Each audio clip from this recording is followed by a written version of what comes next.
Bismillahirrahmanirrahim. Assalamualaikum warahmatullahi wabarakatuh. Selalu kita bersyukur kepada Allah Subhanahu wa taala dengan mengucapkan alhamdulillahirabbil alamin, dan berselawat kita kepada Nabi Muhammad sallallahu alaihi wasallam dengan mengucapkan Allahumma shalli ala Muhammad wa ala ali Muhammad. Semoga dengan mengucapkan pujian kepada Allah dan berselawat kepada Nabi, ilmu yang kita pelajari bisa kita manfaatkan bagi diri kita dan bisa kita bagikan kepada orang lain. Oke, Bapak masih berharap siswa-siswa Bapak semuanya dalam keadaan sehat. Oke, pada pertemuan sebelumnya kita sudah membahas tentang aktivitas gerak birama atau senam irama atau senam ritmik. Ya, itu sama saja karena itu mengikuti ketukan dari suatu irama ya. Jadi makanya disebut dengan aktivitas gerak berirama. Oke, untuk awal-awal pasti susah untuk menyamakan gerakan kita dengan ketukan suatu musiknya. Jadi harus dilatih setiap hari ya agar terbiasa. Untuk hari ini kita masuk ke materi bab baru tentang renang gaya punggung dan pencegahan bahaya di air. Ya, aktivitas di air lah ruang lingkupnya. Dari renang dan mencegah dari bahaya yang akan terjadi. Untuk lebih jelasnya, simak penjelasan Bapak berikut ini.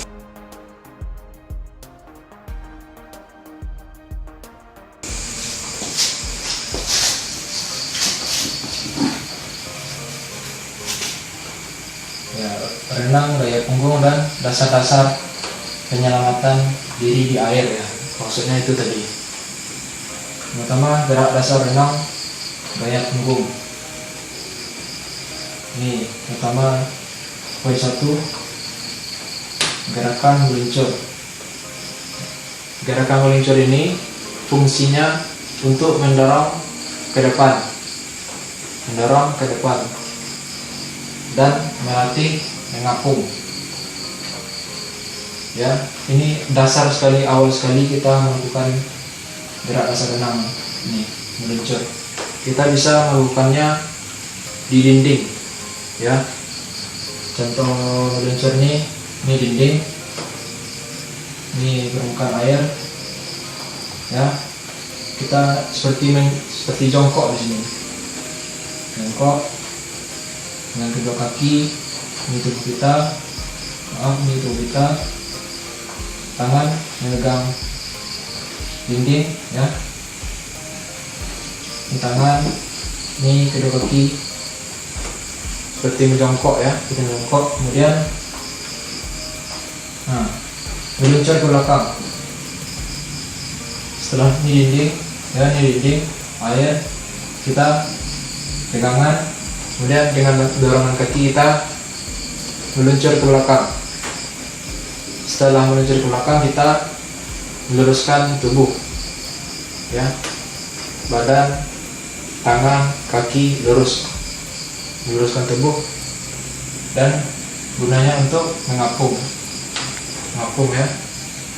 Tahu kan posisi mengapung? Kita masuk yang kedua, gerakan kaki. Sama, fungsi dari gerakan kaki juga untuk mendorong tubuh agar maju ke depan ya, dalam posisi renang gaya punggung. Perangan. Gerakan kaki ini bisa dilatih dengan 3 cara. Yang pertama secara mandiri, yang kedua dengan guru atau instruktur renang, yang ketiga dengan menggunakan papan. Maksudnya mandiri ini, kita berpegang pada dinding, kemudian meluruskan badan, lalu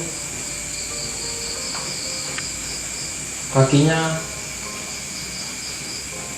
nih seperti ini, mengipas-ngipas atau menghentak-hentak air. Gerakan kaki pada renang gaya punggung sama dengan gerakan kaki pada renang gaya bebas. Ya, ini kebalikan ya. Kalau di renang gaya bebas, jempol kita ke bawah, jempol waktu melakukan kaki ke bawah, sedangkan pada waktu renang gaya punggung, jempol kaki ke atas. Jadi terbalik, tapi gerakannya sama, ngepas-ngepas seperti ini. Kemudian ini mandiri ya, dengan dibantuan dinding tadi maksudnya. Kita bantuan dinding, badan lurus belakang, kaki menyentak-entak. Kemudian dengan bantuan guru, sama. Kalau di sini dengan bantuan dinding kan, di sini guru yang memegang tangan kita. Kalau di sini tadi dinding, kita menggunakan tangan sendiri memegang dinding. Sedangkan dengan guru yang memegang tangan kita. Jadi bisa di bawahnya kita bergerak. Ya, contohnya ini murid. Jadi bapak bisa bawa ke belakang, bisa ke kanan. Jadi kita yang mengatur arah dari siswanya. Atau juga bisa memegang badan. Ya, susah kan untuk melatih itu kakinya. Kadang ini mencong-mencong punggungnya. Jadi dipegang badan supaya lurus. Kemudian dengan bantuan papan. Semuanya prinsipnya hampir sama. Papannya kan mengapung kan, papannya kan bisa mengapung. Jadi kita bawa itu waktu melakukan latihan gerakan kaki. Kita papan di sini, kita pegang, kita tetap melakukan gerakan kaki dalam posisi keadaan lurus. Selanjutnya apa yang ketiga, posisi tubuh. Dagu dijauhkan dari leher. Jadi waktu renang gaya punggung tidak seperti ini, ya, tapi menghadap ke atas. Jadi kita melihat awan. Melihat awan. Tidak serong 45 tapi 90 derajat ya. 50 derajat ke atas, tidak 45 derajat. Kemudian tubuh rileks, ini maksudnya tubuh kita rileks, tidak mencong-mencong. Kemudian kaki lurus. Semuanya harus dalam keadaan rileks. Bagaimana cara rileks? Harus dilatih, harus didapatkan rasanya dulu. Ya, harus bisa didapatkan rasanya. Kemudian gerakan lengan, sama, fungsinya juga untuk mendorong, dan tempo saat mengambil nafas. Di renang gaya punggung memang ada mengambil nafas, ada. Setiap renang itu pasti ada mengambil nafas. Itu untuk tempo, koordinasi, semuanya harus terlaksana. Ya. Di gerakan lengan ini ada 3 fase. Yang pertama ada menarik, yang kedua ada mendorong, dan yang ketiga istirahat. Menarik dari permukaan air hingga luar bahu. Jadi sampai di sini. Ini, di sini. Ini misalkan air masuk ke dalam air, sampai di sini menarik. Kemudian selanjutnya mendorong ke bawah hingga keluar air. Sebelum keluar air maksudnya, sampai di sini. Nah, ingat ini menarik sampai di sini, kemudian mendorong, ya. Yang terakhir istirahat, tangan kembali keluar air.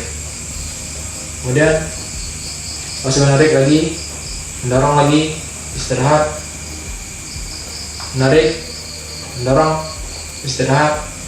Nah, gitu. Pada saat fase menarik, jari pertama kali yang menyentuh permukaan air adalah jari kelingking. Jadi kelingking ini, tarik, dorong lagi dengan telapak tangan. Kemudian sebelum fase istirahat, yang keluar pertama kali adalah jari ibu jari, jadi jempol. Ya, pada fase tarik ini kelingking, dorong, istirahat, jempol yang keluar lagi putar. Nah, Jadi sendi peluru yang ada di lengan ini main semuanya, ya kita letak. Nah, lihat ini. Nah, itu. Ya, nih pada waktu istirahat keluar yang pertama kali ibu jari, sedangkan pada saat tangan baru masuk ke air hingga luar bahu kelingking. Oke. Ini yang kelima, pengambilan nafas. Seperti yang Bapak katakan tadi, semua gerakan renang pasti ada mengambil nafas. Mengambil nafas pada gerakan renang gaya bumbung bisa menggunakan mulut. Ya.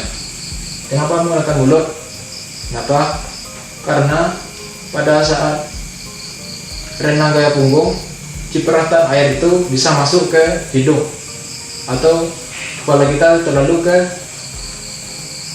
ke belakang. Jadi air itu kan di sini letaknya. Jadi bisa masuk ke hidung. Tapi bisa kalau menggunakan mulut bisa kita keluarkan air sedikit yang masuk ke dalam mulut. Sedangkan kalau ada hidung bisa tapi susah, sakit ini nanti. Hampir sama dengan air wudhu ngambil istinja kan, kita masukkan, nah gitu dulu sakit kan, nah bisa lah mulut aja. Tapi waktu mengambilnya bisa lah mulut, keluarnya bisa menggunakan hidung dan mulut.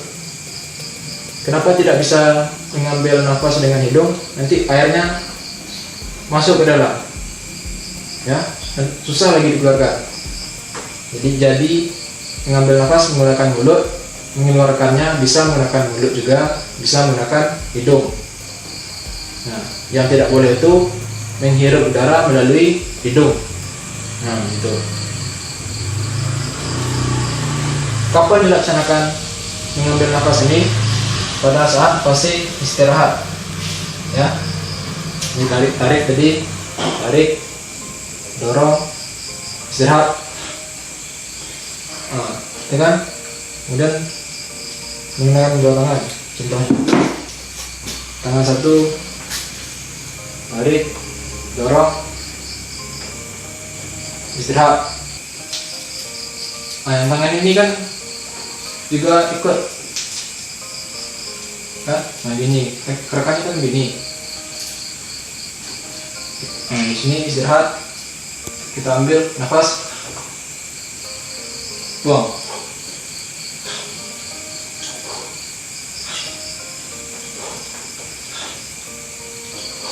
Nah, pokoknya satu tangan ngambil, buang, ambil, buang.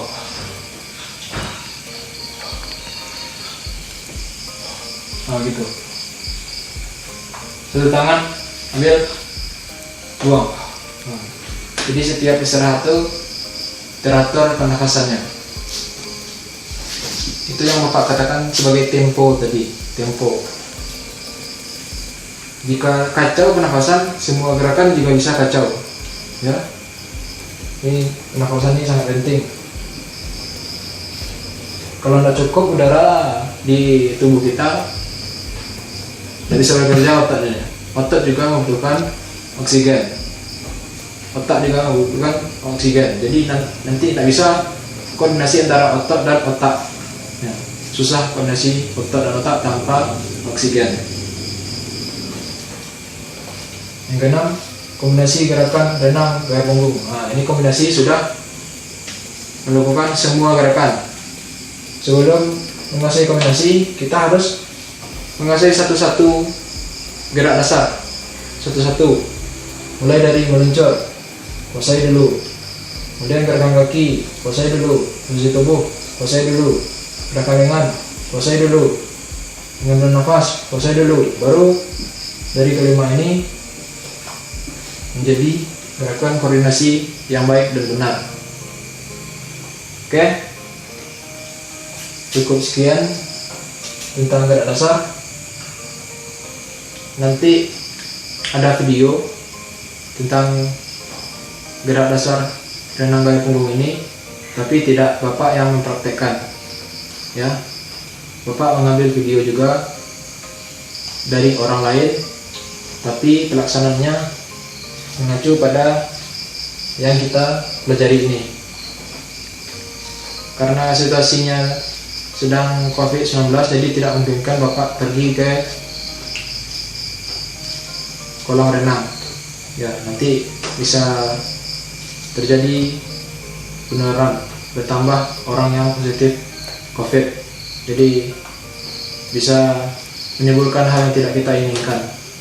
Kita berusaha mencegahnya. Selanjutnya kita masuk ke poin B. Dasar-dasar penyelamatan diri di air. Nih, yang poin pertama, konsep penyelamatan diri di air. Ada dua. Yang pertama, secara mandiri. Yang kedua, bantuan orang lain. Secara mandiri ini maksudnya kita masih mampu untuk menyelamatkan diri sendiri. Ya, kalau udah bantuan orang lain ini, kita sudah tidak mampu menyelamatkan diri sendiri. Jadi harus dibantu orang lain. Contoh mandiri ini bagaimana? Kita masih berada di tepian kolam renang ya. Di tepian kolam renang. Misalnya ada bahaya, nah, langsung kita pegang tuh tepian kolam renang tuh. Jadi makanya untuk pemula, untuk awal-awal dianjurkan berlatih berenang itu di 2 meter dinding kolam renang ya, 2 meter jaraknya, tapi jangan terlalu dekat, nanti ragu-ragu untuk melakukan gerakan. Kalau 2 meter itu dekat, cuma sekali kayu bisa sampai itu, apalagi badannya panjang kan, tinggi. Kemudian untuk orang lain, kalau ini kita di tengah kolam renang, bagaimana caranya? Apa yang mau dipegang? Pelampung tidak ada. Yang harus dilakukan adalah berteriak. Ya, berteriak.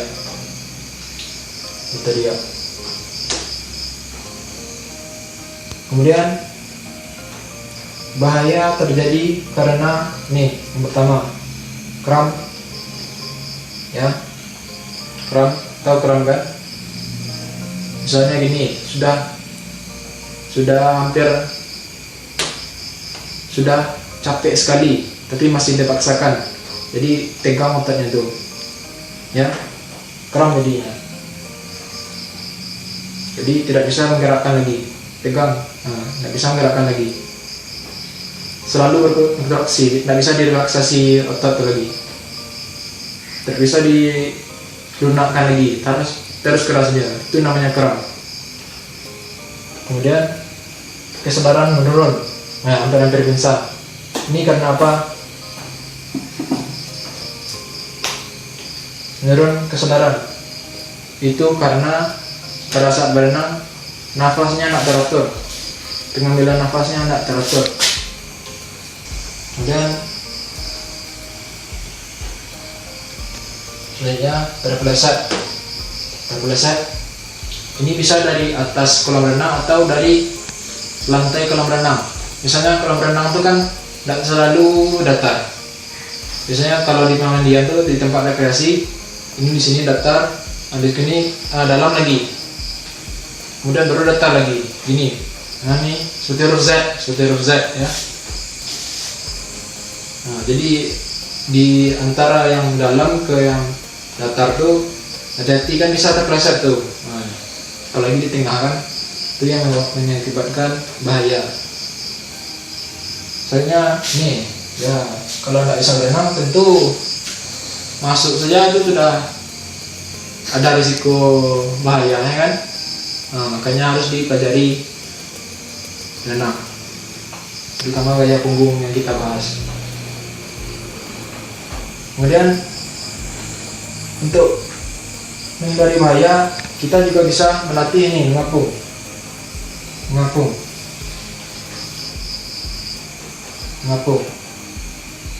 Ya, mengapung ini juga bisa masuk ke konsep penyelamatan mandiri, atau juga bisa kita mengapung dibantu dengan orang lain juga bisa mengapung ya. Bagaimana cara mengapung? Bisa anak-anak Bapak cerita lebih sendiri. Oke. Yang kedua, upaya mencegah. Ini ritual wajib ritual yang harus dilakukan sebelum olahraga, pemanasan ya, pemanasan, peregangan. Yang kedua, jangan berlarian di sekitar kolam. Karena apa? Karena licin.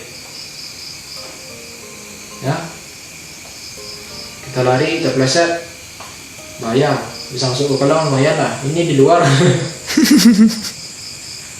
di luar kan, terpleset itu sakit nanti. Nah, yang ketiga juga, biasanya kalau dengan teman kan, apalagi udah dekat, sahabat, nah, bercandanya terlalu berlebihan, dorong-dorong, berlarian, itu termasuk yang tadi. Jadi bercanda sewajarnya. Kemudian gunakan perlengkapan renang. Perlengkapan renang apa contohnya? Kacamata ya, kacamata. Jika tempat kolam renang tersebut menggunakan kulit, pada saat masuk kan sakit mata tuh. Nah, jadi dianjurkan menggunakan kacamata renang. Tapi jika pemandian air tersebut airnya asli, airnya murni, airnya bersih ya, tanpa kulit, nah boleh lah, tidak pakai kacamata. Tapi anjurkan memakai kacamata untuk yang baru belajar, baru orang yang juga orang awam ya. Anak-anak bapak dianjurkan menggunakan kacamata renang. Oke, kita masuk ke poin berikutnya. Tempatkan pelampung di jangkauan. Ini di tepi kolam ya. Makanya kita belajar berenang di dekat-dekat tepi, renang sekitar 2 meter jaraknya. Oke, pahami ya. Cukup sekian materi dari bapak. Alat modifikasi yang ada pada renang tidak ada ya, paling cuma kacamata itu tidak bisa dimodifikasi. Dengan kacamata sungguhan tidak bisa ya. Cukup sekian, terima kasih.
Renang gaya punggung berbeda dengan renang gaya lainnya. Sikap awal perenang berada di dalam kolam atau air. Perenang menghadap dinding dan meraih bagian dari start block atau dinding dengan tangan mereka. Idealnya kaki ditempatkan selebar bahu di dinding dengan kedua tumit sedikit berada dekat dinding. Tepat sebelum sinyal awal berenang, menarik kepalanya lebih dekat ke blok start, sambil menjaga lutut ditekuk pada sudut 90 derajat. Teknik meluncur, hal pertama yang dilakukan adalah kedua tangan berpegangan pada start block. Pastikan posisi kaki menempel ke dinding kolam. Tekuklah kedua kaki dekat dinding kolam agar tujuannya memberikan gaya dorongan yang kuat.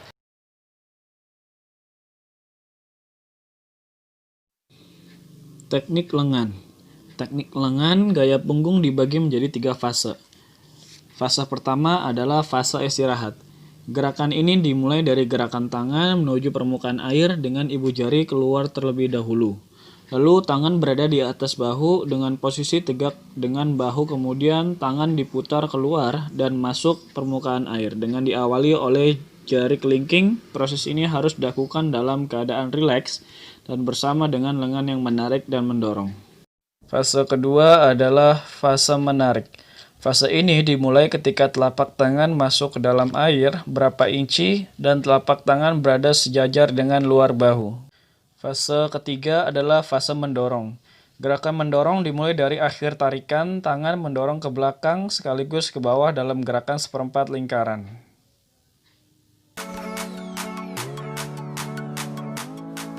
Teknik kaki atau gerakan kaki renang gaya punggung berbeda dengan gaya bebas. Yang membedakan keduanya adalah posisi badan yang mengharuskan telentang pada gaya punggung. Lakukan latihan gerakan kaki ini dalam kondisi tubuh tetap terlentang. Yang keempat adalah teknik bernafas. Teknik bernafas, proses gerakan pengambilan nafas pada gaya punggung adalah hal yang sangat mudah. Ini karena wajah berada di atas permukaan air. Proses pengambilan nafas dilakukan ketika salah satu lengan beristirahat dan lengan satunya mengayun.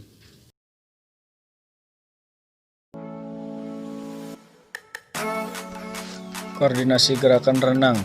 Koordinasi gerakan renang gaya punggung adalah rangkaian renang gaya punggung yang terpadu yang terdiri dari gerakan meluncur, kemudian dilanjutkan dengan gerakan kaki, gerakan lengan, dan juga bernafas, sehingga dapat terbentuk renang gaya punggung yang benar.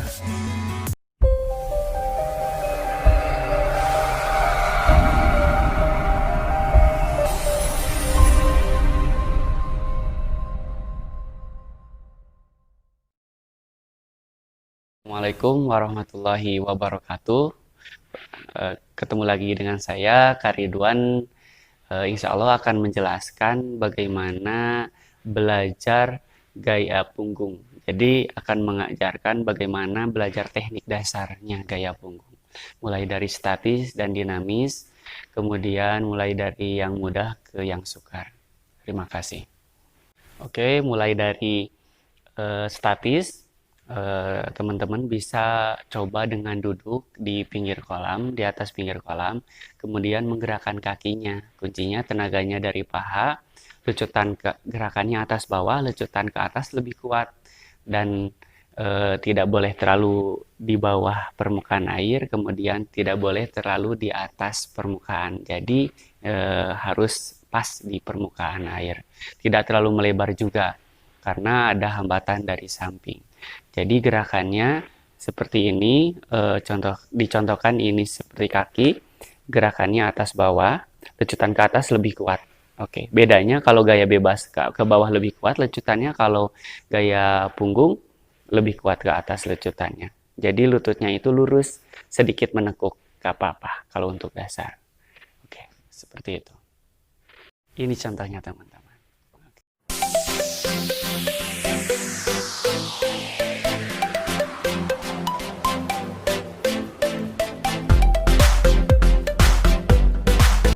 Bisa mencoba sambil telentang tiduran di tembok pinggir kolam.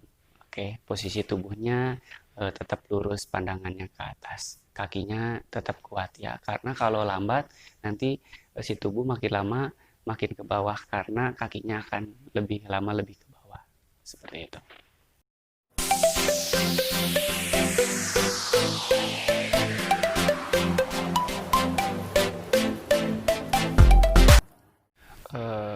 Kunci penting dalam gaya punggung adalah pengampungan tubuh. Jadi teman-teman harus dilatih dulu pengampungan tubuh. Jadi tubuh itu harus lurus, pandangannya ke atas. Kemudian biasanya yang dasar itu si perut itu sedikit menekuk kayak setengah duduk. Nah, teman-teman harus diangkat perutnya dan dadanya diluruskan, pandangan ke atas.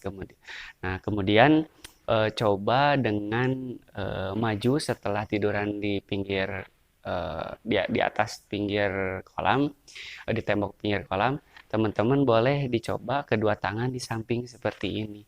Nanti maju, gerakan kakinya sambil mengapung seperti itu. Jangan lupa kunci-kunci yang tadi saya kasihkan.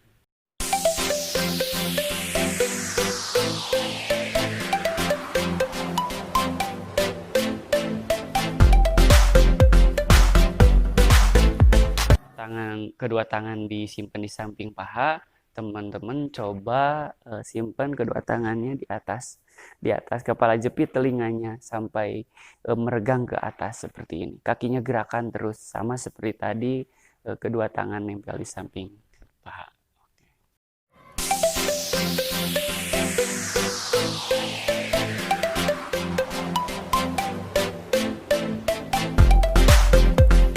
Seperti itu. Nah, jangan lupa teman-teman like, comment, and subscribe channel dulu ya. Nah, saya akan lanjutkan lagi ya. Kemudian ada hambatan dalam gaya punggung. Biasanya ketika melakukan telentang gerakan kaki gaya punggung, ada air mengalir ke muka. Nah, menyebabkan air itu masuk ke hidung kecenderungannya. Nah, si napas itu tidak boleh ditahan. Karena kalau meskipun napasnya ditahan, air akan tetap masuk ke hidung. Makanya yang harus dilakukan adalah exhale from your nose, mengeluarkan napas dari hidung seperti ini. Gitu. Jadi kalau misalkan ada air mengalir ke muka, tetap lakukan aja gerakannya sambil mengeluarkan napas dari hidung. Jadi tidak usah berhenti. Seperti itu. Silakan teman-teman coba. Kemudian langkah selanjutnya, tangan kanan disimpan di atas, nempel ke telinga lengan atasnya, tangan kiri disimpan di samping paha. Gerakan kakinya nanti silahkan lihat di video ya. Kemudian yang kiri di atas gantian, tangan kanan disimpan di samping paha. Seperti itu.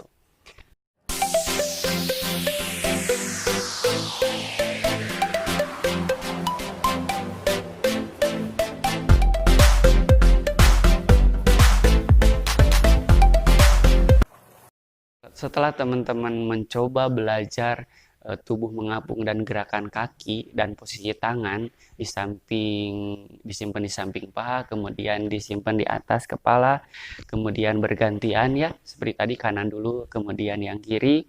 Teman-teman silakan lanjutkan programnya dengan menggerakkan tangan gaya punggung. Kita mulai dari kanan dulu, seperti ini. Angkat tangannya, kuncinya siku tangannya harus lurus. Oke, siku tangannya lurus, diangkat, tegak lurus, kemudian kelingking duluan masuk ke air. Nah, pandangan tetap lihat ke atas, tubuh sedikit miring. Oke, kira-kira 45 derajat, tarik, dorong sampai paha, 1, 2, 3. Untuk belajar dasar harus sebaiknya dihitung sampai 3 hitungan ketika nempel di paha, supaya tubuh stabil dulu di permukaan ketika menggerakkan kaki. Karena kalau langsung digerakkan lagi langsung diangkat, nanti tubuh akan di bawah permukaan air dan yang menyebabkan tubuh tidak akan mengapung. Oke. Jadi kalau tubuh udah mengapung, jadi mudah untuk menggerakkan tangan lagi nanti. Oke. Seperti itu. Udah yang kanan, silakan coba yang kiri. Angkat sikutnya, kelingking duluan masuk, tarik ke samping, jempol duluan nempel ke samping paha, hitung 1, 2, 3. Seperti ini.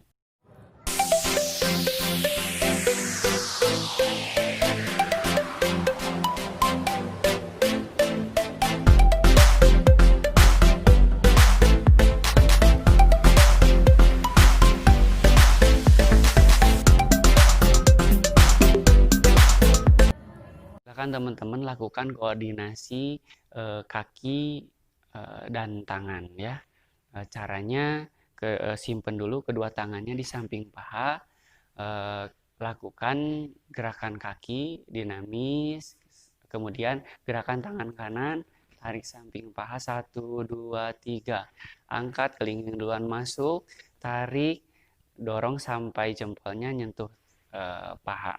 Oke, seperti itu. 1, 2, 3 dan selanjutnya.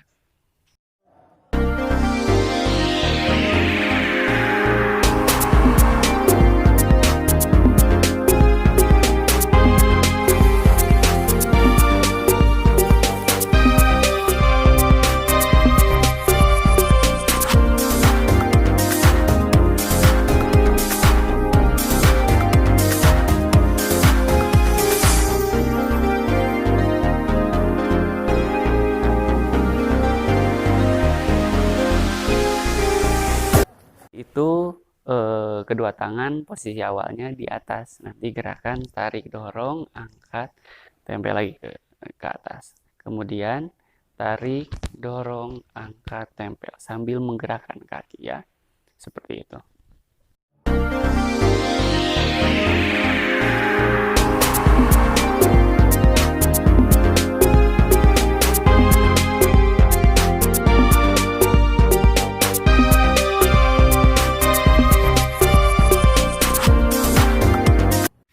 Berikut tips yang semoga bermanfaat bagi teman-teman. Silahkan barangkali bermanfaat untuk di-share ke teman-teman lagi. Oke, terima kasih. Wassalamualaikum warahmatullahi wabarakatuh.